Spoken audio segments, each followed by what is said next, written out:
All right, everybody, get ready because this deep dive is going to hit close to home. Literally, we're talking about Apple and their big plans for the smart home. Mm-hmm. We've got a mountain of articles you guys sent in on this. Looks like Apple's playing catch up, but they might be bringing out the big guns for this one. Yeah, it's interesting. When you think about it, Apple has completely dominated, like, personal devices, right? I mean, iPhones, Apple Watches, they're everywhere. But the smart home market, Different story. totally different story. They've had a hard time replicating that success. Yeah, I mean, remember the iPod Hi-Fi? Oh, yeah? Trying to revolutionize home audio and, well, Not so much. it kind of flopped. And then there's the original HomePod. I mean, great speaker, don't get me wrong, but it just couldn't keep up with Amazon and Google. Right, and that's the thing. Even with Apple's struggles, Mm-hmm. Amazon and Google haven't exactly knocked it out of the park either, have they? Not at all. The smart home market is still wide open, and it seems like nobody can crack it. So is this Apple's chance? It just might be. I mean, think about it. Nobody does sleek, user-friendly tech like Apple. Mm-hmm.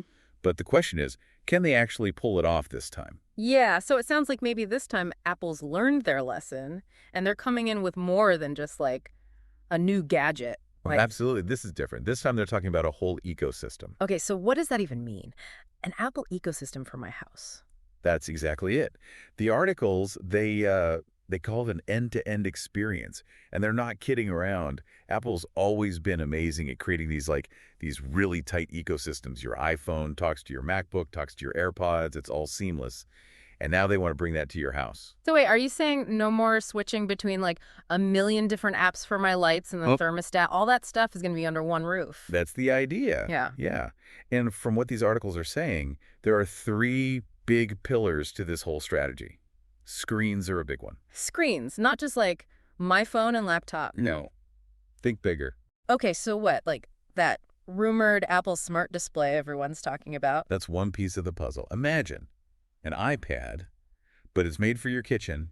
You could be, I don't know, video chatting with your family while the display swivels around, follows you as you're walking. Okay, hold on. That sounds straight out of like a sci-fi movie. Right. And it gets even wilder. There's Yeah. talk about this, like higher-end device, Yep. something with a robotic arm and a built-in screen. A robotic arm. Seriously. Yeah.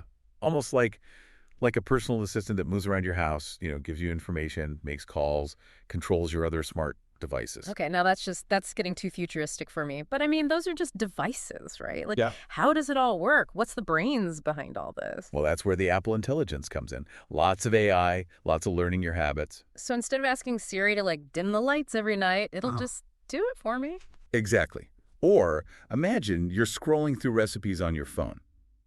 Siri could, with your permission, of course, preheat your oven to the right temperature, all because of something called App Intense. App Intense, huh?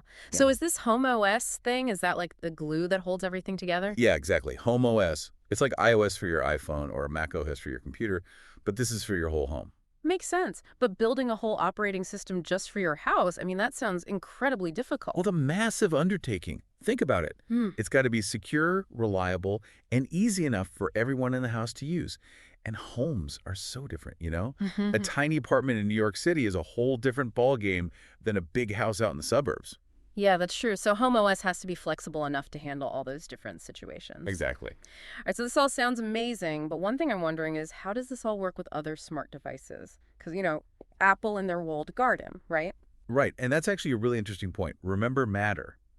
That new smart home standard we talked about earlier, this is where it comes in. Matter lets devices from all these different companies, Apple, Amazon, Google, they can all talk to each other. Oh, yeah. So, like, I could have an Amazon Echo controlling my Apple lights. Exactly. It's all about interoperability, making a more open smart home world, which for Apple is kind of a big deal. Yeah, they haven't always been super into sharing. So are we talking like a slightly less walled garden? It seems that way, but it's a big risk for them too, right? Like they're known for control, simplicity. If they open up too much, They lose that Apple magic. Exactly. But speaking of Apple and shaking things up, we got to talk about Vision Pro. Mhm. It's been out for a bit, and let's just say that price tag isn't exactly winning everyone over. Yeah, it's a tough sell for most people. Right. But it seems like they're already working on making it more accessible. The articles mention a cheaper version of Vision Pro in the works, maybe around that $2,000 mark. Oh, okay. So still pricey, but a little easier to swallow than the first one. Right. And then there are even whispers of, get this, AR glasses.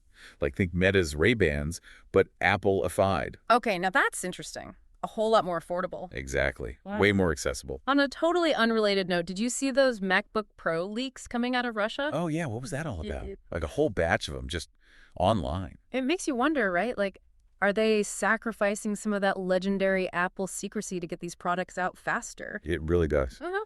Especially with that rumored November 1st launch date for the new Macs coming up so quickly. Yeah, it seems like things are moving fast at Apple these days. And speaking of moving fast, can't forget about Dan Riccio's retirement. That was a big one. Huge. I mean, this is the guy who was basically running the show for hardware engineering at Apple for years. iPhone, iPad, AirPods, even the Vision Pro. He had a hand in all of it.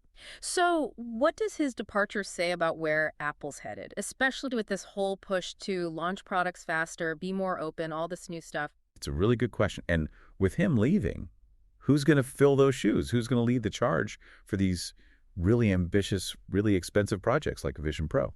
Lots to think about. We've covered some serious ground here today, folks. Apple's taking over our homes, AI's making us dinner, robots are bringing us coffee. It's a lot to process. It really is. But hey, that's the future for you. So here's something for you to chew on while you imagine your robot butler drawing you a bath. Is Apple sacrificing too much in their quest to be the king of the smart home? Are they losing their edge? Something to think about. And as always, keep exploring.